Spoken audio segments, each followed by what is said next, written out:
누군가가 내 말동무가 되어주고, 그리고 때로는 밤새도록 펑펑 울면서 속에 있는 이야기 다 하고 싶고, 그리고 속내를 다 말하고 싶은 그 누군가를 찾고 싶은 계절, 바로 가을이 아니겠습니까? 여러분도 그러지만 제 개인적으로 목사인 저도 그런 감정을 느끼는 그런 계절입니다. 외로움이라는 것 사전에 찾아보니까 이렇게 정의를 했습니다. 혼자가 되어 쓸쓸한 마음이나 느낌, 이게 외로움이다. 쓸쓸한 마음, 느낌. 비슷한 말로 한 단어로 표현하면 고독이라는 단어로 정의할 수가 있을 것입니다. 실존주의 학파에서는 인간의 외로움을 이렇게 이야기합니다. 외로움은 인간의 본질이다, 그렇게 이야기했습니다. 또 인간이라는 그 자체는 외로울 수밖에 없다, 그렇게 이야기했습니다. 정말 그럴까요?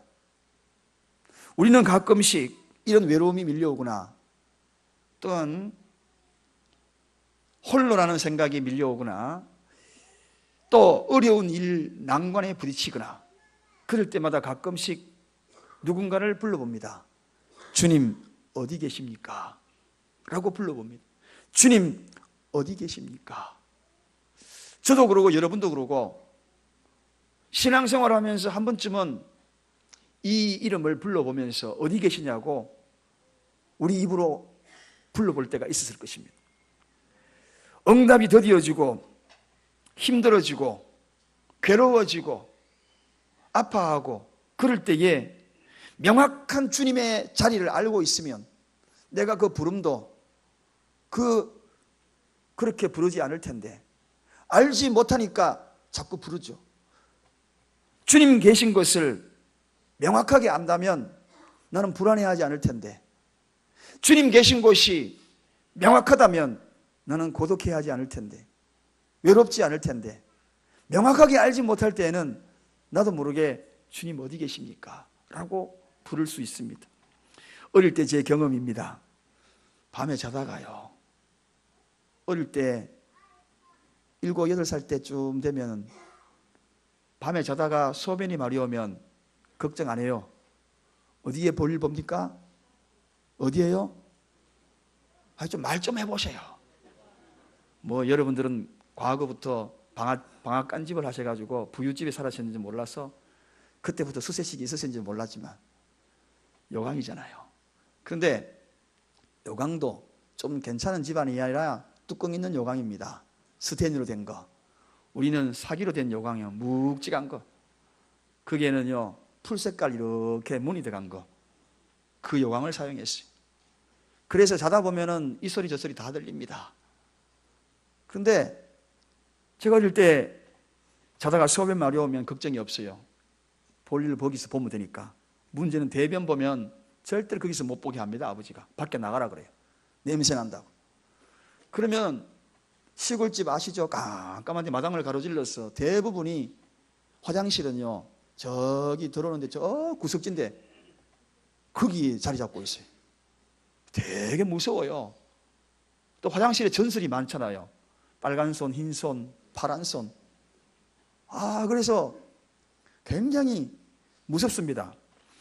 보러 갈 때마다 밤에 그래서 볼일 다 보고 자는데 그날 저녁에 좀 많이 먹었다 하면 꼭 10시, 11시쯤 돼가지고 배에서 소식이 오면 그때부터 고민을 많이 합니다. 가야 될까 말아야 될까. 그러다가 도저히 못 참아서 나갑니다. 나가면서 하는 말이 있죠. 엄마 보고 있으라. 엄마 내 보고 있으라. 알았지? 그러면서 마당쯤 가가지고 여름이면 그래도 괜찮아요. 모기장 치고 문을 열고 자니까. 그러면은 엄마 내 보고 있지? 거기 있지? 그러면은 그래 보고 있다. 제가 한번 해볼 테니까 여러분 엄마라고 치고 그래 보고 있다 한번 해보세요. 엄마 보고 있지? 그래 보고 있다.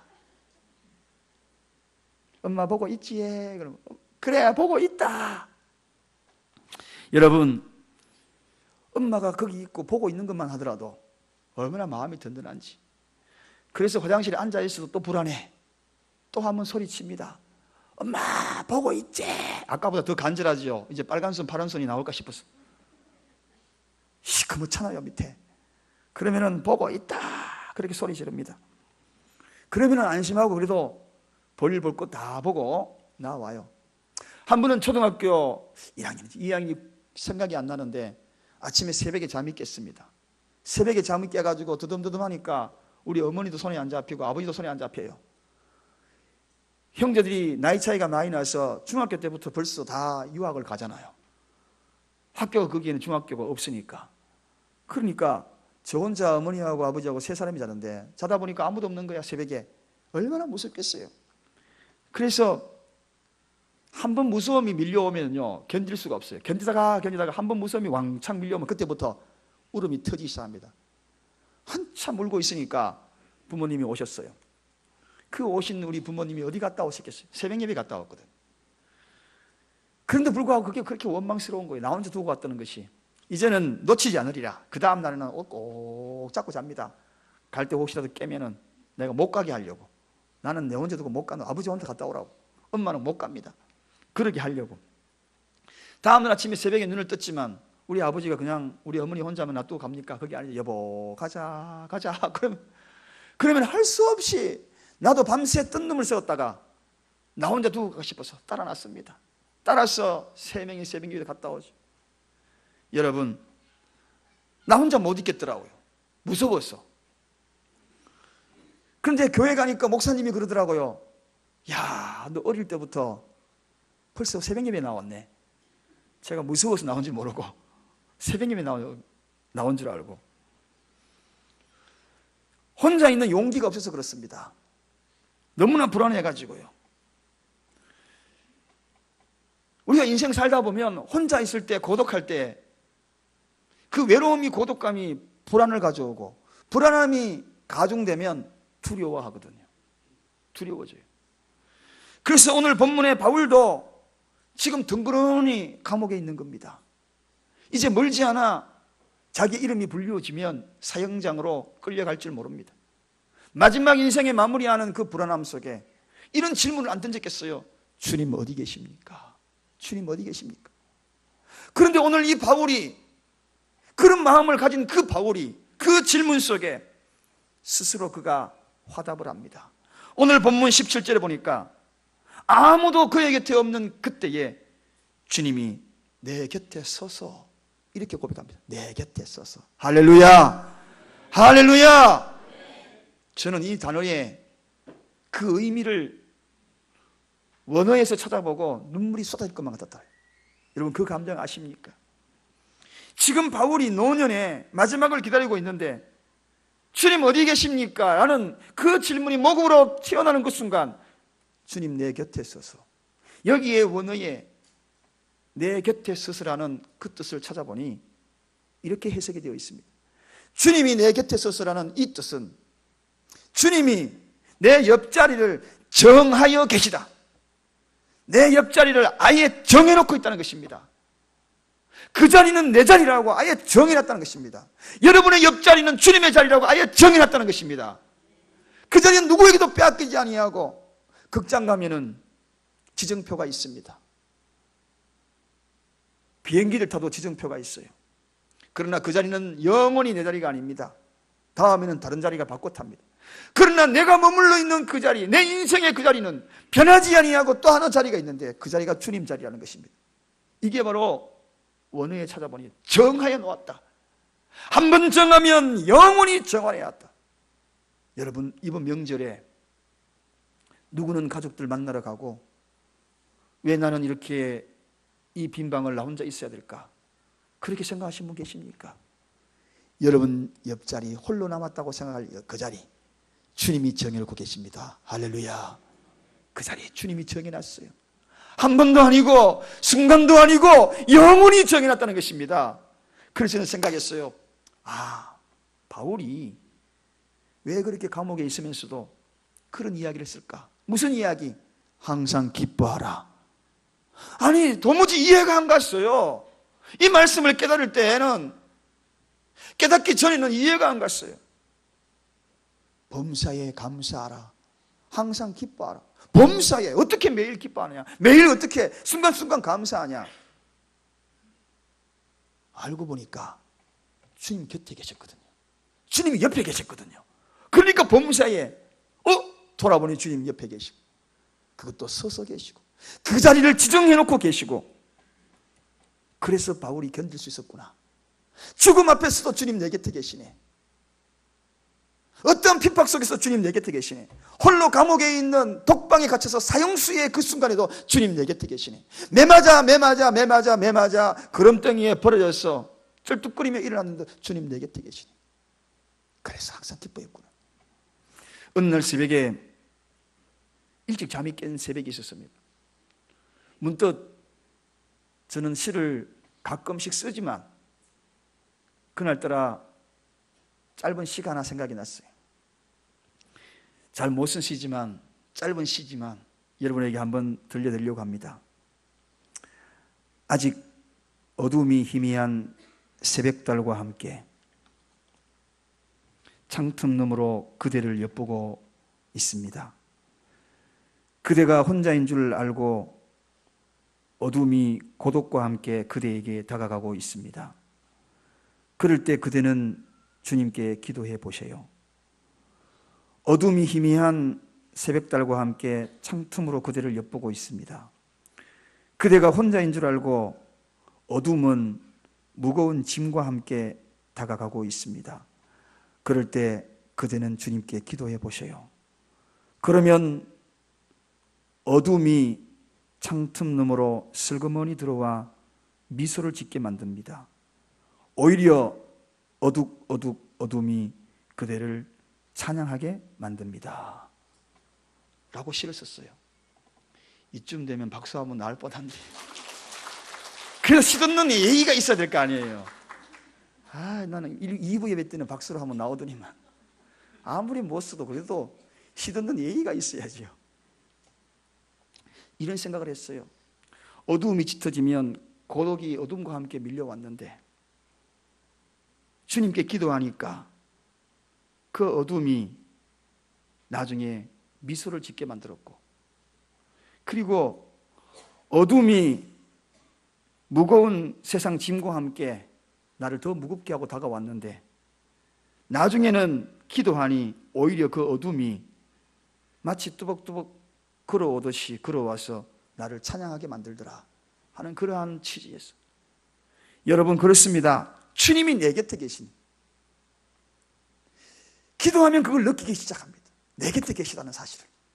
그전에는 몰랐는데 내 곁에 계셨구나. 주님이 내 옆에 위치를 정하고 아예 자리를 잡고 영원토록 내 곁에 계시니, 사도 바울이 이걸 알았어요. 이걸 경험한 거예요. 그래서 항상 기뻐할 수 있었고 범사에 감사할 수 있던 이유가 바로 여기에 있었던 것입니다. 그래서 사도 바울이 더 이상 외롭지 않았던 겁니다.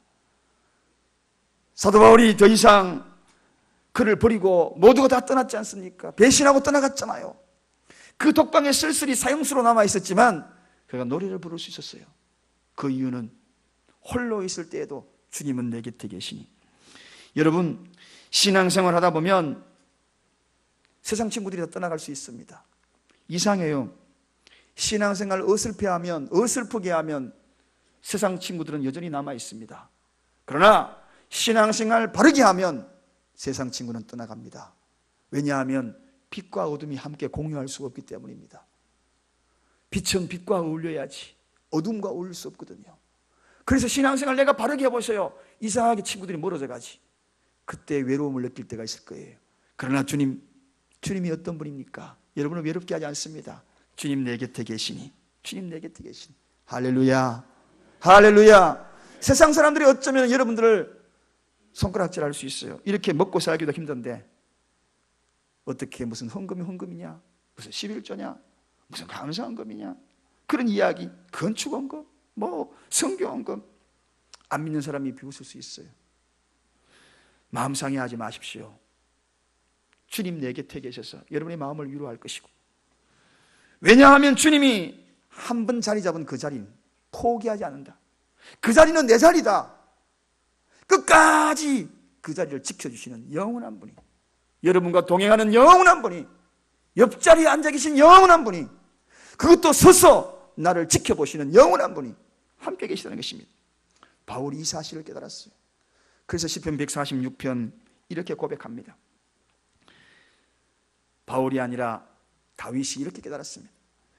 할렐루야, 내 영혼아 여호와를 찬양하라. 나의 생전에 여호와를 찬양하며 나의 평생에 내 하나님을 찬송하리로다. 방백들을 의지하지 말며 도울 힘이 없는 인생들도 의지하지 말라. 그 호흡이 끊어지면 흙으로 돌아갔어. 당일에 그 도모가 소멸되리로다. 야곱의 하나님으로 자기 도움을 삼으며 여호와 자기 하나님에게 그 소망을 두는 자가 복이 있도다. 아멘. 홀로라고 느껴지십니까? 그 옆자리는 주님 자리입니다. 그 옆자리 주님이 앉아 계십니다. 할렐루야. 인생의 마지막 길을 걸어가는 그 순간 포기하지 아니하고 함께 계시는 주님, 그분과 함께 가실 것입니다. 두 번째는 큰 시험거리 생길 때도 주님은 내 곁에 계십니다. 큰 시험거리. 여러분, 모든 믿는 사람들도 시험거리를 닥칩니다. 그때 우리가 나도 모르게 주님 어디 계십니까? 하고 우리 입속에서 푸념으로 나오지 않습니까? 믿는다고 해서 우리가 항상 평탄한 길을 간다는 것은 정말 어리석은 생각입니다. 믿어도 굴곡이 있고 풍랑이 있다는 사실을 꼭 알아야 합니다. 그것을 인정할 줄 아는 사람이 믿음입니다. 그런데 차이가 뭡니까? 그것은 탄탄대로를 걸어가는 것이 인생이 아니라 가시밭길도 걸어갈 수 있는 힘을 달라고 기도하는 것이, 이게 바로 믿음이에요. 그런 환경이 닥친다 할지라도 시험 들지 않게 해달라고 하는 것이, 이게 믿음이에요. 그게 바로 성도가 갈 길입니다. 여러분, 예수님과 함께 탔던 그 배도 풍랑을 만났던 사실입니다. 그럴 때에 그 풍랑을 이길 수 있는 힘을 달라고 기도했지 풍랑을 잠잠하라고 기도하지 않았습니다. 주님을 깨운 것입니다. 그래서 주님이 그 풍랑을 잠잠케 해주신 것입니다. 여러분, 시험을 당하지 않게 해달라고 기도하지 마십시오. 시험을 이기게 해달라고 기도하시기를 주님의 이름으로 축원드립니다. 우리가 평탄한 길로만 가게 해달라고 기도하지 마십시오. 어떤 인생의 굴곡이 온다 할지라도 내가 그 굴곡을 이길 수 있는 힘을 달라고 기도하시기 바랍니다. 늘 자녀를 위하여 하나님, 이 자녀 늘 평탄한 길 걸어가게 해달라, 이런 기도하지 마십시오. 어떤 위험한 길을 닥친다 할지라도 이길 수 있는 힘을 달라고 기도하십시오. 사랑하는 여러분, 큰 시험을 당한다 할지라도 우리 믿음의 사람은 주님 내 곁에 계시니, 주님 내 곁에 계시니. 성도는 낙심할 일도 많습니다. 그런데 여러분, 저를 보시기 바랍니다. 낙심은 사단이 제일 좋아하는 단어입니다. 우리가 낙심하면 사단이 어떻게 하는지 아십니까?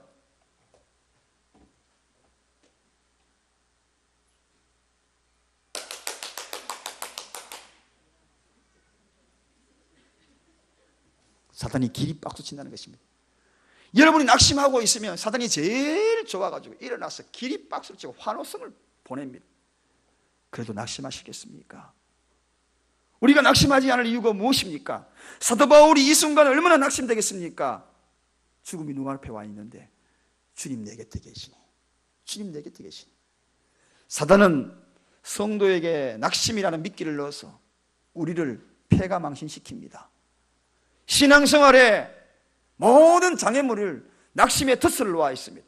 그리고 덫에 걸리는 순간에 기립박수 치는 겁니다. 걸렸다, 걸렸다, 걸렸다. 걸렸구나, 걸렸구나. 옳거니 오늘은 장어가 걸렸네. 옳거니 오늘 김집사 걸렸네. 옳거니 박집사 걸렸네. 죄송합니다. 박집사, 김집사 그런 것이 아니고 성씨가 많아서 그런 겁니다. 여러분, 사도 바울도 디모데후서 4장 17절에 보니까요, 바울은 사자의 입이 그를 큰 시험으로 타고 왔다. 사자의 입. 사자 알죠? 오늘날 동물의 왕국에 보니까 콧불소를 사자떼가 콧불소를 잡더라고요. 1대1로 붙어서는 안 돼요. 콧불소가 얼마나 셉니까? 근데 사자 한 마리가 휘 점프해가지고 콧불소 목덜미를 딱 무는데요, 이거 흔들어도 안 나죠. 그러자 다른 떼들이 와가지고 다리를 물고 뭐 여기저기 막 물기 시작합니다. 세상에. 그러니까 이거 아무리 흔들어도 놔주질 않아요. 한 번 물면. 오늘 성경에 사자의 입이라 그랬잖아요. 한 번 물면 놔주지 않을 그런 시험거리들, 그런 시험, 큰 시험이 당한다 할지라도 오늘 바울이 고백한 것이 뭡니까? 주님 내 곁에 계시니 그 시험거리도 시험거리가 나에게는 되지 못한다는 것입니다. 그 시험거리도 이길 수 있다는 것입니다. 그분이 누굽니까? 만군의 여호와 하나님이십니다. 우주 만물을 창조하신 하나님이십니다. 주님 내 곁에 계시니 내가 시험 당하여도 괴로울 때도 주님은 내 곁에 계시는 분입니다. 여러분, 마음 상할 일 많지요. 힘든 일 많지요. 시험거리 얼마나 많습니까? 솔직히 사랑교회 여기 나왔기 때문에 꾹꾹 참는 거지. 내 사랑교회 안 나왔으면 네 안 볼 사람 여기 있어요, 없어요? 그렇지만 꾹꾹 참고 있는 이유가 뭡니까? 주님이 다 보고 계신 거예요. 내 곁에서 다 판단할 것 판단하고 다 하시는, 내가 판단하지 않아도 비판하지 않아도 주님은 내 곁에서 다 보고 계십니다. 그러므로 큰 시험 만날 때도 주님 옆에 계시구나. 제가 좋아하는 말입니다. 성경 공부할 때도 따라해라고 하는 이야기입니다. 그것이 뭡니까? 시험 주는 자나 시험 드는 자나 다 같이 나쁘다. 다 같이 한번 따라 하십시다. 시험 주는 자나 시험 드는 자나 다 같이 나쁘다. 똑같아요. 누구 하나 나쁜 사람 안 하면 둘 다 나빠요. 주는 사람도 나쁘고 드는 사람도 나빠요. 주님 내 곁에 계시네. 다 알아. 주님이 다 알아. 우리 내 그 기도 하잖아요. 무슨 기도? 주님이 우리에게 가르치는 기도. 이거는 다른 기도는 다 변할 수 있어요. 제가 하던 기도도 바뀔 수 있어요. 그때그때 바뀌어. 그렇지만 이 기도만큼은 바뀌지 않아. 그 기도가 뭡니까? 우리를 시험에 들지 하게 마옵시고. 주님이 가르치는 이 기도는 과거 2000년 전에도 그 기도고 지금도 그 기도예요. 그 기도 우리 내일 하잖아요. 우리를 시험에 들지 하게 마옵시고. 그런데도 늘 시험에 들고, 기도하고 시험 들고, 찬양하고 시험 들고, 예배 들고 시험 들고, 돌아서서 시험 들고, 앉아서 시험 들고, 일어서서 시험 들고, 자다가 시험 들고, 빵 먹다가 시험 들고, 밥 먹다가 시험 들고, 걸어가다 시험 들고, 대화하다 시험 들고, 걸어가다가 시험 들고. 예수님은 내 옆에 계시는데, 주님이 내 옆에 계시는데, 그래, 나를 흔들어라. 내가 흔들릴 수는 있어도 시험은 안 든다. 다 같이 한번 따라 하십시다. 그래, 나를 흔들어라. 흔들릴 수는 있어도 시험은 안 든다. 시험은 안 된다는 머리를 흔들면서 해야 돼요. 진절머리 나게 해야 돼요. 시험은 안 든다. 우리 교회 다니면서 시험 들었다는 이야기 들리기만 들리면 시험 주는 자도 드는 자도 똑같다. 저는 그렇게 생각할 거예요. 다시 한번 따라 하십시다. 택도 없는 소리 말아라. 내가 시험 들 줄 알고. 택 없으면 말할 수 있습니까? 없습니까? 못하면 택도 없는, 이거 택 없으면 말 못해요. 내가 시험 들 줄 알고. 다시 한번 고백하십시다. 옆 사람에게 택도 없는 소리 말아라. 내가 시험 들 줄 알고. 오늘 이렇게 해놓고 집에 가서 또 시험 들어. 밥 먹다가 네 왜 내보다 먼저 먹나 보라고 시험 들어. 젓가락 왜 저 사람은 긴 거 주고 짧은 거 주고 왜 나는 똑같은 거 주고 나는 왜 길고 짧은 거 주고. 이거 또 시험 들어. 인사 안 했다고 시험 들고 저래도 시험 들고. 믿음은요, 시험 드는 거 보면 딱 알아요.